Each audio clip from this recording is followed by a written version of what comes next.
President Obama says his deal with Iran cuts off its pathway to a nuclear weapon. Opponents say it guarantees Iran a bomb and provides major funding for terrorism. This is Special Report.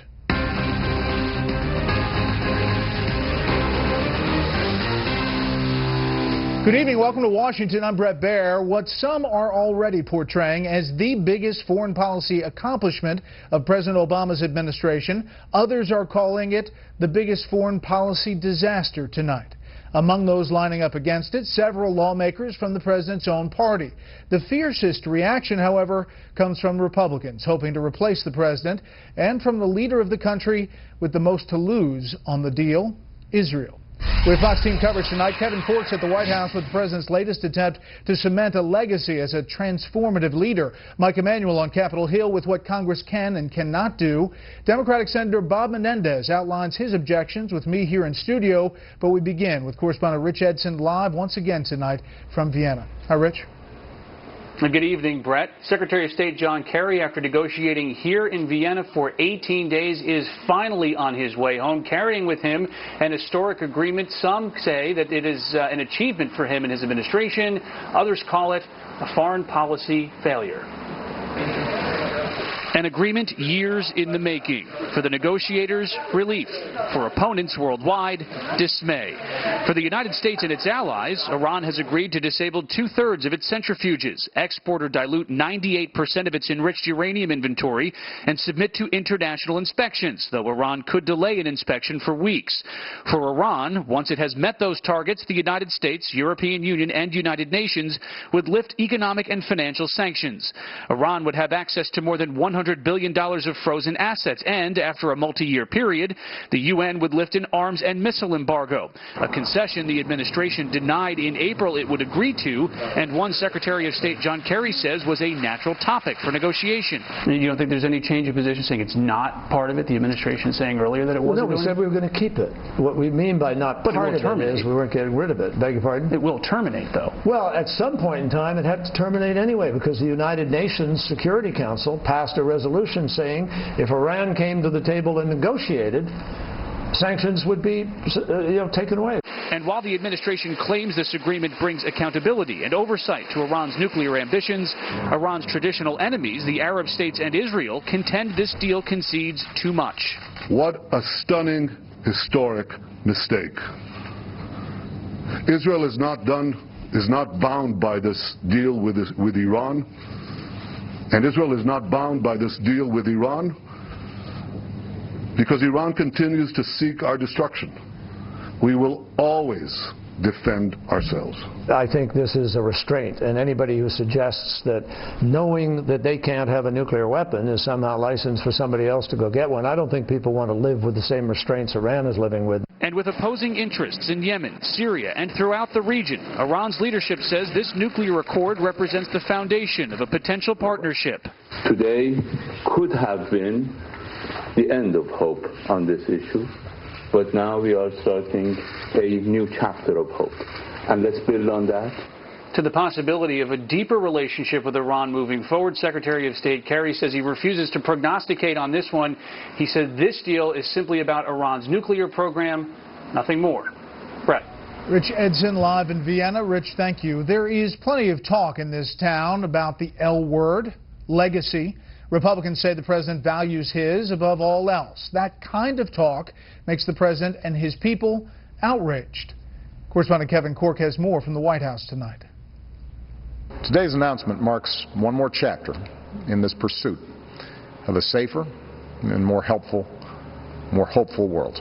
A more hopeful world. For President Obama, that was the pretext for the Iran nuclear agreement. A world the White House says that looks forward rather than back through the lens of old scores and historic rivalries. America must lead not just with our might, but with our principles.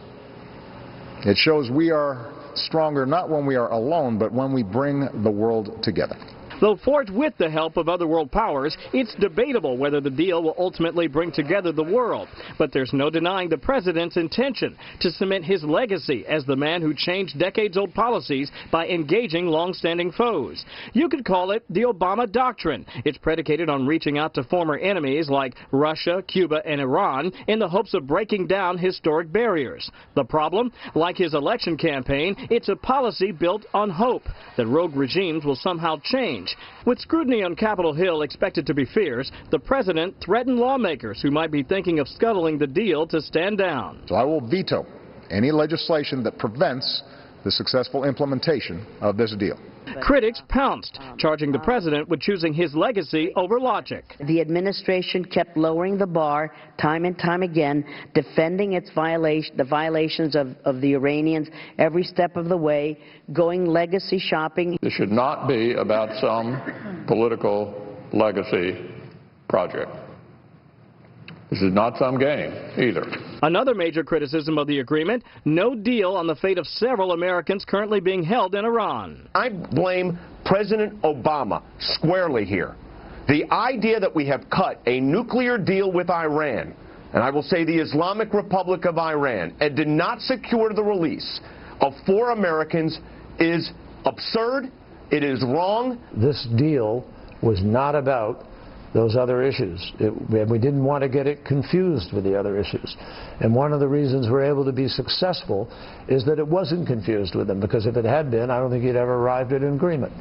We'll have a lot more on the deal as the president addresses the press at a news conference, and the nation for that matter, tomorrow here at the White House, while the vice president heads to Capitol Hill to brief lawmakers. Brett. See that news conference live here on Fox. Kevin Cork, live on the North Lawn. As Kevin mentioned, the scene now shifts to Congress. Chief Congressional Correspondent Mike Emanuel is on Capitol Hill tonight with where we go from here. We're going to do everything we can to get to the details, and if in fact it's as bad a deal as I think it is at this moment, we'll do everything we can to stop it. Both the House and Senate will have 60 days to consider the nuclear agreement after the final text arrives on Capitol Hill. A simple majority in both chambers is all that is needed to reject it. Then, assuming President Obama vetoes that rebuff, the real test will be if a 2/3 majority in both the House and Senate will vote to override. The president is the most important Democrat in the country, and he's obviously in favor of this. He negotiated it. He's going to work hard to get the 34 votes that I know he knows he needs in order to sustain it. Some Democrats took a cautious approach until they're able to review the final deal. I think it would be somewhat illogical for me to say yes or no. I'm going to wait until I see what's in the agreement. Now we get to work reading the agreement to see if we can agree with it. This is not about trust.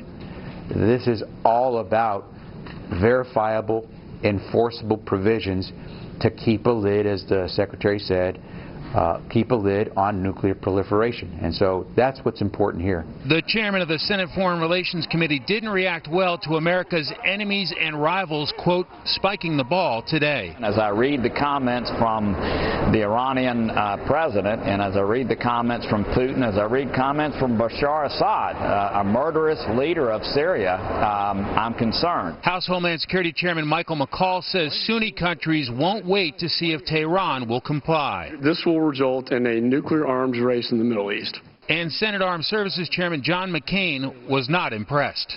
I predicted that in their desperation that the president and John Kerry would make a bad deal. It looks very much like they made a worse deal than even we had feared. Republican leadership aides expect bipartisan opposition after lawmakers get an earful from constituents in August, but they suggest it is too early to say if it'll be enough to override a veto. Brett? Mike Emanuel live on the Hill. Mike, thanks. Let's get more perspective from one of the deal's chief critics within the president's own party. Joining us tonight, New Jersey Senator Bob Menendez. Senator, thanks for being here. Good to be here. Your first impression of what you've seen, what you've heard about all that's in here. Yeah.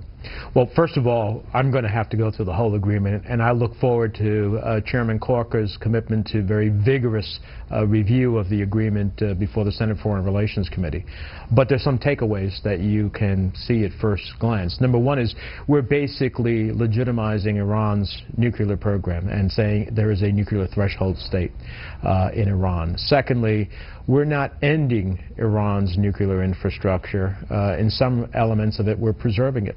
I have real concerns about some of our red lines have been crossed. I don't read in this agreement anytime, anywhere inspections, for example, which are critical when you have a 20-year history of Iran deceiving the world and having covert facilities to enrich uranium. And finally, at first blush again, when you lift the arms embargo to a country that is the major sponsor of state terrorism in the world and is already destabilizing the region in Yemen and Lebanon and Syria and Iraq, to give them, after they're going to get $100 to $150 billion worth of economic relief, the opportunity to buy conventional weapons and improve their missile technology doesn't seem to me to be in the national interest of the United States. So we'll see how those questions are answered by the administration and by other experts. Well, here is one of the questions. Secretary Kerry talking to our Rich Edson in Vienna about what else they could have done. Take a listen.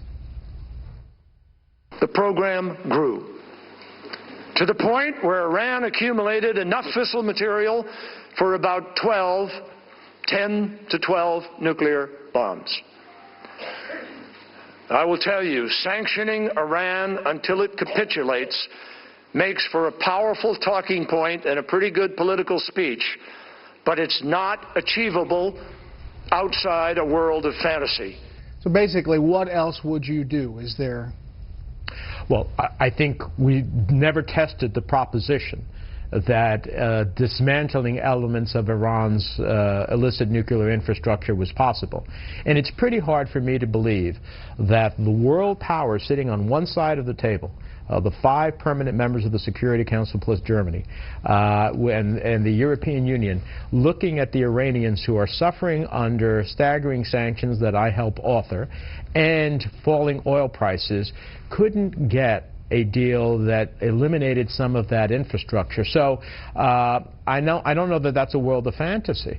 And so I look at this and I say to myself, isn't it possible, with all the world on one side of the table and Iran reeling with economic challenges, that you couldn't have done better as it relates to eliminating that nuclear infrastructure? Because, Brett, at the end of the day, the challenge here is that 10 to 12 years from now, does Iran have a pathway towards a full industrial-sized nuclear program and the possibility of breaking out to a weapon? And if so, all you've done is delayed the question of Iran's nuclear ambitions, but you've delayed it in a time in which Iran will be stronger economically, more vibrant in the region. That's a challenge. Well, when the administration and supporters of this deal say, hey, listen, it's either this or war, I think that's a false choice, and that's been a false choice all along. You know, when I originally authored the sanctions on Iran with my colleague Mark Kirk of Illinois, I had members of the administration come before the committee and say, you'll break the international coalition if you pursue these sanctions. And ultimately, the sanctions passed 99-0 in the Senate and then in the House. And the administration now embraces that is those sanctions that brought Iran to the table. So the suggestion that the breaking of coalition is going to happen, you know, if we do this, and that the only option is war, is a false one. Look, Iran has $1 trillion economy. We have a $17 trillion economy. If you're going to be barred from entering our market because you're engaging with Iran, which market are you going to decide to pursue? So on this vote, do you think there are the votes to shoot this down? Well, the vetting of the agreement is going to dictate that. And look, I think it's premature for some people to say they're definitely against it, and for others to say they're definitely for it. Let's have the vetting. But if the answers to the questions I've posed with you cannot be satisfactorily resolved, then I don't know how one gets to the view that this is in the national security interest of the United States, of our allies in the region, as well as our critical ally Israel. A lot of people wrote in via Twitter. Andrew McKinley asked this to you, Senator. Why weren't the American hostages part of this Iran deal? You know, if the Iranians can throw in the lifting of the arms embargo at the end, which I don't see as part of the agreement, then it would have been propitious to have raised the hostage question. Now, I've been told at various times that on the sidelines of these negotiations, the hostage issue has been raised, but I don't know how vigorously that was done and why we don't have any of them back at home in our possession. Last thing, Senator, you are under criminal indictment, 14 counts of political corruption. You vowed to fight this. You go to trial in November. You said at the time when it came down that you were going to stand strong against those who were trying to silence you. Did you believe, because of your opposition to Iran, your opposition to the Cuba policy, that this administration was trying to silence you? Look, I'm innocent of the charges. I'm going to prove